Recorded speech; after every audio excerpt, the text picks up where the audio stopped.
কি রে, আজকে তো প্রচুর ঠান্ডা পড়েছে। রাতে ডিনারে কি খাবি? আজকে ঠান্ডা পড়েছে না, তাহলে রুটি আর তরকা বানিয়ে ফেলো। এক তড়কা বানাবো। হ্যাঁ। ঠিক আছে, চল। আজকে গরম গরম রুটি আর এক তড়কা। তবে চলুন তড়কাটা বানিয়ে নিই। তার জন্য আমি নিয়ে নিয়েছি আদা, রসুন, পেঁয়াজ আর কাঁচা লঙ্কা। প্রথমে আদা, রসুন আর পেঁয়াজ ছাড়িয়ে ভালো করে ধুয়ে নিয়েছি। এখন আমি সবগুলোকে ভালো করে কুচিয়ে নেব। তবে লঙ্কাটাকে তো মিহি করেই কুচাতে হবে। এইভাবে মিহি করে কুচিয়ে নিলে খুব একটা ঝাল লাগে না। এইভাবে মিহি করে কুচাতে হলে কিন্তু কাঁচি দিয়ে কুচালে খুব ভালো হয়, নয়তো একটু বড় বড় সাইজ হয়ে যায়। তো প্রথমে আমি কাঁচা লঙ্কা কুচিয়ে নিয়েছি, এরপর আমি রসুনগুলোকে কুচিয়ে নেব। প্রথমে ছাড়িয়ে রেখেছিলাম, এবার ছুরি দিয়ে একেবারে এখন রসুনগুলোকে আমি কুচিয়ে নিচ্ছি। কুচনো রসুন কিংবা আদা মুখে পড়লে কিন্তু তড়কার সাথে বেশ ভালো লাগবে খেতে। এইভাবে একবার হলেও বাড়িতে বানিয়ে দেখতে পারেন, আর বাড়িতে বানালে অবশ্যই কিন্তু কমেন্ট বক্সে জানাতে ভুলবেন না খেয়ে আপনাদের কেমন লাগলো।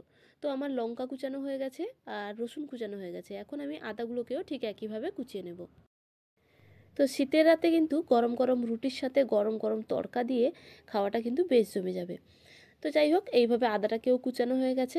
এবার আমি পেঁয়াজগুলোকে কুচিয়ে নেব। পেঁয়াজও আগে থেকে ছাড়িয়ে ভালো করে ধুয়ে রেখেছিলাম, তো এগুলোকেও ঠিক একইভাবে আমি একটু কুচিয়ে নেব। তবে এর কুচানোর ধরনটা একটু আলাদা, ছোট ছোট করে চপড যাকে বলে সেভাবে কুচিয়ে নিয়েছি। তবে পেঁয়াজ বেশ অনেকটাই দিয়েছি, পেঁয়াজ অনেকটা দিলে খেতে কিন্তু বেশ ভালো লাগবে। এবার আমি টমেটোটাকে কুচিয়ে নেব, ঠিক একইভাবে চপড করে নেব। রান্নার আগে সমস্ত মশলাপাতি কুচিয়ে রাখলে কিন্তু রান্না করতে বেশ মজা লাগে। তো সমস্ত মশলাপাতি আমার কুচানো হয়ে গেছে, পুরো রেডি। এবার আমি দেখুন গ্রিন মুগ যে বলে সেগুলোকে আমি বেশ কিছুক্ষণ ধরে ভিজিয়ে রেখেছিলাম। আর ভেজানোর সময় আমি একটু গরম জল দিয়েছিলাম, তাতে করে খুব তাড়াতাড়ি ভিজে যায়।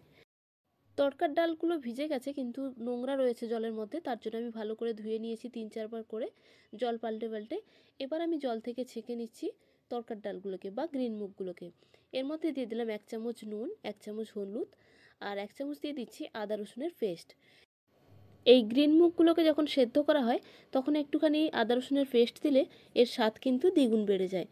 তো এইভাবে সমস্ত মশলা দিয়ে এর মধ্যে অল্প একটু জল দিয়ে ঢাকনা বন্ধ করে বেশ কয়েকটা সিটি মেরে নিয়েছি। আমি প্রায় 7-8টার মতো সিটি মেরে নিয়েছি। ডাল সেদ্ধ হয়ে গেছে, এবার আমি মূল রান্নায় ঢুকে গেলাম। তো তার জন্য আমি গ্যাস অন করে কড়াই বসিয়ে দিয়েছি আর তার মধ্যে বেশ কিছুটা পরিমাণ সাদা তেল দিয়ে তেলটাকে গরম করে নিয়েছি ভালো করে। তারপর আমি দিয়ে দিলাম দুটো ডিম দিয়ে একটুখানি নুন দিয়ে জাস্ট ভুজিয়া বানিয়ে নেব।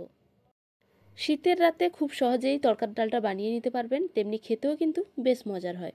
বাড়ির সকলে মিলে শীতের রাতে তড়কার ডাল আর রুটি জমিয়ে খেতে পারবেন। তো ডিমের ভুজিয়া আমার রেডি হয়ে গেছে। ডিমের ভুজিয়াগুলোকে আমি তুলে নিচ্ছি। আর এখন আমি ওই কড়াইয়ের মধ্যে দিয়ে দিলাম বেশ কিছুটা পরিমাণ সরিষার তেল। আগে আমি সাদা তেল দিয়েছিলাম, এখন আমি সরিষার তেল দিলাম। তেলটাকে গরম করে নিয়ে এর মধ্যে দিয়ে দিলাম পেঁয়াজ কুচি দিয়ে একটু নাড়াচাড়া করে নেব। অল্প একটু নুনও দেবো। আর কিছুক্ষণ নাড়াচাড়া করার পর একটুখানি রং চেঞ্জ হয়ে গেলে একে একে আদা রসুন কুচি সব অ্যাড করব। তার জন্য আমি মাঝখানটা একটুখানি ফাঁকা করে নেব। ফাঁকা করে নিয়ে মাঝখানে দিয়ে দিলাম রসুন কুচি আর দিয়ে দেবো আদা কুচি। তো এগুলোকে দিয়ে ভালো করে একটুখানি জাস্ট নাড়াচাড়া করব।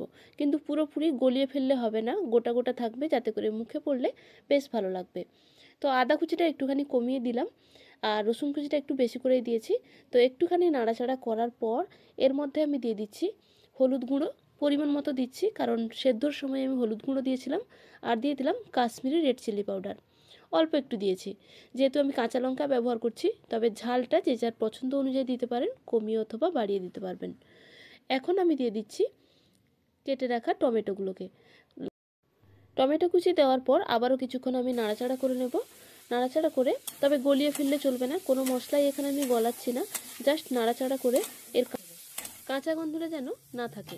তো এইভাবে হয়ে যাওয়ার পর মশলাগুলো দেখুন এর মধ্যে আমি দিয়ে দিচ্ছি সেদ্ধ করে রাখা তরকার ডালগুলোকে।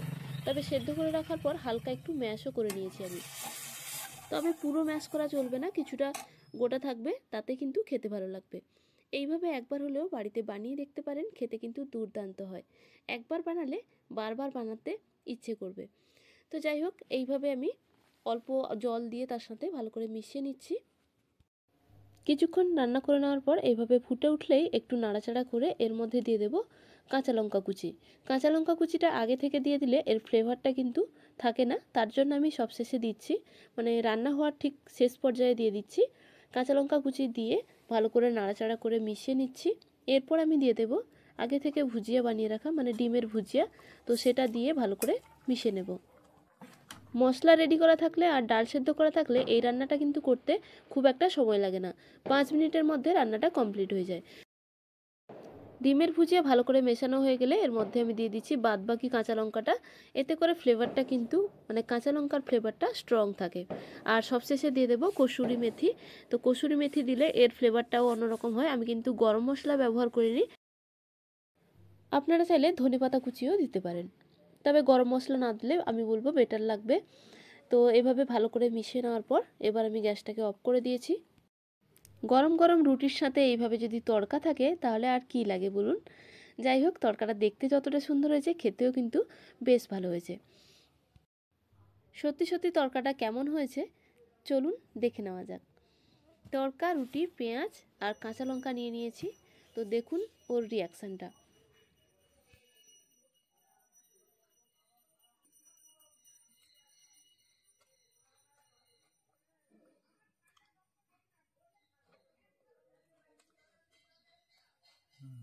Yummy, yummy.